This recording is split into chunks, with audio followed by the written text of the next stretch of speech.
GST portal पर एक नया लेजर आ गया है, electronic credit reversal and reclaim statement. Now ये क्या लेजर है और कौन सा डेटा इसके अंदर जाएगा, कैसे आपको इसका ओपनिंग बैलेंस जो है वो मेंशन करना है, उसकी वर्किंग कैसे होगी, कंप्लीट वर्किंग एक्सेल के अंदर, सारी चीजें इस नए लेजर से रिलेटेड आज हम डिस्कस करने वाले हैं। हे गाइस, मैं हूं विवेक फ्रॉम फिनटेक्स प्रो, जहां पर हम बात करते हैं फाइनेंस एंड टैक्सेशन की। Without any further do screen पर चलते हैं एंड स्टार्ट करते हैं आज के सेशन को। सो गाइस, अभी रिसेंटली एडवाइजरी आई है जीएसटी की तरफ से और जीएसटी पोर्टल के ऊपर भी आपको एक नया लेजर देखने के लिए मिलेगा, electronic credit reversal and reclaim statement on GST. Now ध्यान से समझिएगा क्या ये एडवाइजरी और किस तरीके से पूरा काम करेगा, बिकॉज अब जो है आपको ध्यान रखना है अपनी जीएसटीआर 3B में जब आप आईटीसी को रिक्लेम करेंगे तब आपके लिए इंपॉर्टेंट पॉइंट आएगा। Now in order to facilitate the taxpayer in correct and accurate reporting of ITC reversal and reclaim and to avoid clerical mistake, a new ledger, namely electronic credit and reclaim statement, is being introduced on GST portal. This statement will help the taxpayer in tracking of their ITC that has been reversed in table number 4B2 and thereafter reclaim in table number 4D1 and 4A5 और each return period. So जो reverse किया आपने table number 4B2 के अंदर, 4B2 कौन सी होती है मैं आपको दिखा देता हूं, जहां जो ये बात कर रहे हैं 4B2 की। सो यहां ध्यान से देखिए, आपका 4B और 2 ये वाला रिवर्सल जिसको हम टेम्पररी नेचर का रिवर्सल बोलते हैं, जो मैंने आपको समझाया था। तो जो टेम्पररी नेचर का रिवर्सल आपने किया एंड देयर आफ्टर फ्यूचर के पीरियड में आप उसको क्या करोगे, रिक्लेम करोगे। तो वो जो उसका जो कोई ना प्रोसेस नहीं था, कोई स्टेटमेंट नहीं आती थी, तो वो हमको अपनी कैलकुलेशन के अकॉर्डिंग, अपनी प्रीवियस रिटर्न के अकॉर्डिंग और अपनी जीएसटी कॉम्पिटिशन के अकॉर्डिंग ये सारा काम करना होता था। उसी से रिलेटेड अब जीएसटी पोर्टल के ऊपर एक स्टेटमेंट भी आएगी जहां पे आपका दिखेगा कितना आपने रिवर्सल किया इस पॉइंट के अंदर, कितना आपने रिक्लेम कर लिया। अब यहां पर इसका ऑब्जेक्टिव बहुत सिंपल सा है कि जितना आपका बैलेंस है इस लेजर के अंदर उससे ज्यादा रिक्लेम आप नहीं कर पाओगे, बस एक ऑब्जेक्टिव है इसका। And thereafter reclaiming in table number 4D1 and 4A5। तो 4D1 ये हो गया, यहां पर आप ऐड करेंगे, मैंने आपको बताया था, और 4A5 ये वाला पॉइंट ऑल अदर आईटीसी में भी आप उसको ऐड करेंगे। तो यानी यहां पर रिवर्सल करना है, फिर उसको ऐड करना है, उसको ट्रैक करने के लिए यहां पर ये सारा जो ये वाला लेजर है हमारा electronic credit and reclaim statement जो है ये जीएसटी पोर्टल पर लाई गई है। Now, taxpayer having monthly filing frequency is required to report their opening balance considering the ITC reversal done till the period of जुलाई 2023 तक के पीरियड को आपको यहां पर शो करना है, जुलाई 2023 तक का।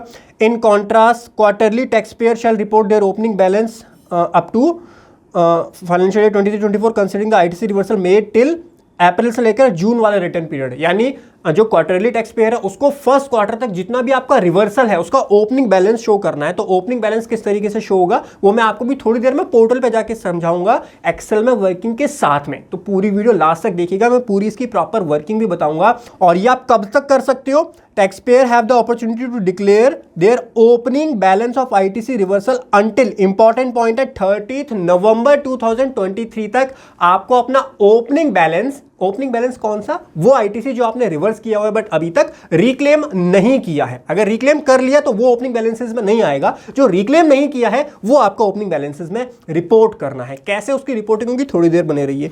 The taxpayer shall also provide 3 month का amendment opportunity to correct their opening balance in case of any mistake in accuracy in reporting until 30 November 23। तो फाइल करने के बाद आप उसको अमेंड भी कर सकते हैं। Both reporting and amendment facility are accessible, or after 30th November till 31st December only amendment will be permitted and the option for fresh reporting will not be available. दिसंबर 23 का जो मंथ है उसमें आप खाली अमेंडमेंट कर पाएंगे, new filing नहीं कर पाएंगे। अगर आप ये फाइल नहीं करते, बहुत इंपॉर्टेंट चीज है, आपने लेट सपोज प्रीवियस मंथ के अंदर रिवर्सल किया हुआ है और आपको वो रिक्लेम करना है किसी फ्यूचर पीरियड के अंदर, जब आप उसकी पेमेंट कर दोगे तभी तो आप एलिजिबल हो गए आईटीसी क्लेम करने के लिए। तो फ्यूचर में आपको उसको रिक्लेम करना है, और अगर आप ये ओपनिंग बैलेंसेस के अंदर उसको मेंशन करना भूल जाते हैं तो दिक्कत आ सकती है डिपार्टमेंट की तरफ। यहां पर वार्निंग भी आएगी। वार्निंग वाला पॉइंट हमको पॉइंट नंबर 4 में इन्होंने एक्सप्लेन किया है कि अगर आपके जो ये स्टेटमेंट है, जो ये लेजर है, लेजर में बैलेंस नहीं है और आप 3B के अंदर क्लेम कर रहे हैं उस अमाउंट को, तो आपको वार्निंग शो होगी। आप रिटर्न फाइल कर पाएंगे बट आपको वार्निंग शो होगी। जैसे आपके 2B से ज्यादा आप 3B में क्लेम करते हो तो आपको वार्निंग शो होती है। उसी तरीके से अगर आपके इस वाले लेजर में बैलेंस नहीं है, आपने ओपनिंग बैलेंस क्लेम करना भूल गए और आपके में बैलेंस नहीं है और आप 3B में जाकर के अब आप उसको रिक्लेम कर रहे हो आईटीसी को, जो आपने प्रीवियस मंथ में रिवर्स किया था, इन दैट सिनेरियो आपको वार्निंग आएगी और हो सकता है फ्यूचर में डिपार्टमेंट इस पॉइंट पर भी आपसे क्लैरिफिकेशन मांग ले। सो गाइस, जीएसटी पोर्टल पर हम आ चुके हैं। जैसे ही आप लॉगिन करेंगे नीचे आपको देखिए यहाँ पे दिख जाएगा report ITC reversal opening balance. ना ओपनिंग बैलेंस की वर्किंग कैसे होगी अभी आपको थोड़ी देर में समझाऊंगा। और ऊपर सर्विसेज पे लेजर्स पे जाएंगे, यहाँ पे भी आपको लास्ट में दिख जाएगा electronic credit reversal and reclaim statement. तो इस पर आप क्लिक करेंगे तो ये आपका लेजर ओपन हो जाएगा। यहाँ पर electronic credit reversal and reclaim statement सबसे पहले आपकी आएगी, उसके नीचे आएगा report ITC reversal opening balance. सबसे पहले आपको बताने वाला हूं कि ओपनिंग बैलेंस क्या है, कौन से पीरियड तक का आपको किस तरीके से यहाँ पे रिपोर्ट करना पड़ेगा। इसके अंदर आप जाएंगे, यहाँ पे आपको ऑप्शन मिलेगा डेक्लेरेशन। इंपॉर्टेंट चीजें ध्यान से समझिएगा। Declaration of opening balances of accumulated ITC reverse which is pending for reclaim as on 1/9/2023। यानी कितना ओपनिंग बैलेंस है जो कि अभी तक आपका पेंडिंग है रिक्लेम करने के लिए। एक एग्जांपल आपको लेकर के चलता हूं। मान लीजिए अप्रैल 2023 के अंदर मैंने एक रिवर्सल किया अपनी जीएसटीआर 3B में एक सप्लायर का, जिसका 180 डेज से ज्यादा हो चुके थे, मैंने अभी तक उसकी पेमेंट नहीं की थी, इसलिए मुझे वो रिवर्सल करना पड़ा अप्रैल 2023 के अंदर। नाउ अभी तक मैंने उसकी पेमेंट नहीं की है, लेकिन मेरा एक्सपेक्टेड है कि नवंबर मंथ में जाकर के मैं उसकी पेमेंट कर दूंगा। तो नवंबर मंथ में जब मैं पे करूंगा तब मैं एलिजिबल हो जाऊंगा उस वाले सप्लायर का जो जीएसटी है उसको क्लेम करने के लिए। लेकिन अगर मैं उसको अपने ओपनिंग बैलेंसेस में शो नहीं करूंगा तो मेरे लिए दिक्कत हो जाएगी, बिकॉज वो मेरा इस वाले लेजर के अंदर नहीं आएगा। ये ओपनिंग बैलेंसेस से लेजर ट्रांसफर होगा ना, ओपनिंग बैलेंसेस से ये मेरे लेजर में ट्रांसफर हो जाएगा, जो रिक्लेम और रिवर्सल वाला लेजर है उसमें ट्रांसफर हो जाएगा। उसके बाद में नवंबर में जब क्लेम करूंगा तो वहां से मेरा एडजस्ट हो जाएगा, कोई दिक्कत नहीं आएगी। लेकिन अगर मैंने ओपनिंग बैलेंस सही से नहीं डाला यहां पर तो मेरे दिक्कत आ जाएगी, बिकॉज मेरे लेजर में बैलेंस है नहीं, 0 बैलेंस रहेगा अगर मैं यहां फाइल नहीं करूंगा। और फिर जब मैं नवंबर के 3B में रिक्लेम करूंगा उस अमाउंट को तो मुझको वार्निंग शो होगी और हो सकता है फ्यूचर में डिपार्टमेंट मेरे से क्लैरिफिकेशन मांग ले कि आपके स्टेटमेंट जो है, जो ये लेजर है, ये वाला लेजर है रिक्लेम रिवर्सल वाला, इसमें तो कोई अमाउंट नहीं आ रहा, आपने नवंबर मंथ के 3B में रिक्लेम किया हुआ है, तो मेरे से क्लैरिफिकेशन वहां पे मांगा जा सकता है। इसीलिए ओपनिंग बैलेंस को रिपोर्ट करना बहुत ही ज्यादा जरूरी है। अब ओपनिंग बैलेंस रिपोर्ट कैसे करें सर, इसकी कैलकुलेशन बताओ। मैंने आपको एक एग्जांपल बता दिया अप्रैल महीने का किस तरीके से होगा। इसके लिए आपको प्रॉपर वर्किंग करनी पड़ेगी। अब वर्किंग कैसे करोगे, वर्किंग के लिए हमने क्या प्रिपेयर किया हुआ है, एक्सेल प्रिपेयर किया हुआ है, जो कि मैं आपको शो करता हूं। नाउ वर्किंग आपको इस एक्सेल के अकॉर्डिंग प्रिपेयर करनी है। बहुत ही सिंपल सा एक्सेल है ये। एक्सेल अगर आपको चाहिए, पूरी वर्किंग आपको चाहिए, तो आप जो है नीचे मेरा टेलीग्राम ग्रुप दिया हुआ है, फिनटेक्स प्रो का टेलीग्राम का लिंक नीचे डिस्क्रिप्शन में मिल जाएगा, वहां से टेलीग्राम ग्रुप ज्वाइन कर लीजिए। वहां पे मैं सारी वर्किंग और नोट शेयर कर देता हूं, तो वहां पर मैं एक्सेल वाली शीट शेयर कर दूंगा, वहां से आप डाउनलोड कर लीजिए। और भी सारी अपडेट्स में टेलीग्राम ग्रुप में, टेलीग्राम चैनल पर शेयर करता रहता हूँ। बहुत ही सिंपल सा फॉर्मेट है, कोई भी ज़्यादा कॉम्प्लेक्सिटी नहीं है। मैं आपको समझा देता हूँ।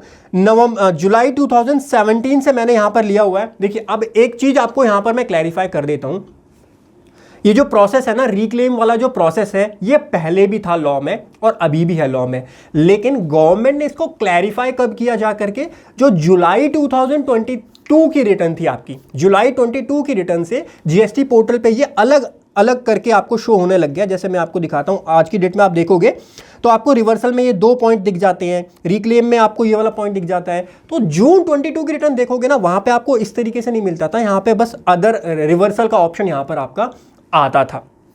ठीक है, तो जुलाई 22 से ये प्रोसेस जो है वो आपका चेंज हुआ। लेकिन ऐसा भी तो हो सकता है कि आपका उससे भी पुराना कोई ऐसा रिवर्सल हो जो अभी रिक्लेम करना रहता हो। तो आपको करना क्या है, आपको सभी मंथ की जीएसटीआर 3B ओपन करनी है, उसकी टेबल नंबर 4 ओपन करनी है।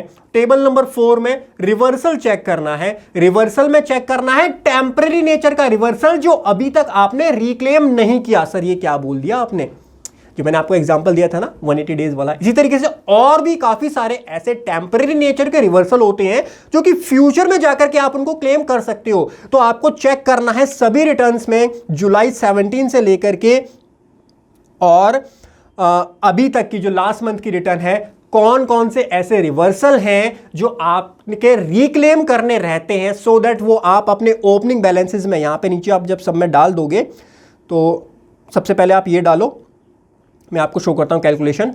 तो टेम्पररी नेचर के रिवर्सल पॉइंट नंबर ए देखिए, इसमें आईजीएसटी, सीजीएसटी, एसजीएसटी, तो मंथ वाइज आपको चेक करना है जुलाई में कितना आईजीएसटी, सीजीएसटी और एसजीएसटी रिवर्सल हुआ है। तो काफी सारे महीने में तो आपका वैसे ही जीरो आएगा, वहां कुछ मेंशन करने की जरूरत नहीं है। जहां अमाउंट आ रहा है तो चेक कर लीजिएगा क्या वो टेम्पररी नेचर का या परमानेंट नेचर का रिवर्सल है। आपकी क्लाइंट ने कोई गाड़ी खरीदी और वो गाड़ी सेक्शन 17(5) में ब्लॉक होती है, आप उसका क्लेम नहीं कर सकते हो, वो आपने रिवर्स किया 2B में या 2A में आपके आ रहा था पुरानी रिटर्न में, आपने उसको रिवर्स किया जीएसटीआर 3B के अंदर, क्या उसको यहाँ डालोगे? आंसर इज नो, बिकॉज मैं ओनली बात कर रहा हूँ टेम्पररी आईटीसी, टेम्पररी नेचर का जो आईटीसी जो आपने रिवर्स किया था वो, उसमें से हो सकता है आपने प्रीवियस मंथ में ऑलरेडी क्लेम कर लिया हो, 3B में ऑलरेडी उसको रिक्लेम कर लिया हो। मैं वर्डिंग को थोड़ा चेंज करता हूं, रिक्लेम अगर आपने कर लिया तो आपका बैलेंस कितना आएगा? जीरो आएगा। अगर रिक्लेम नहीं किया तो आपका यहां पर बैलेंस आ जाएगा। इसी तरीके से हर महीने का जब आप बैलेंस निकाल लोगे तो नीचे आपका टोटल आ जाएगा, ये आपका टोटल आ जाएगा ITC pending for reclaim as on 1 सितंबर 23,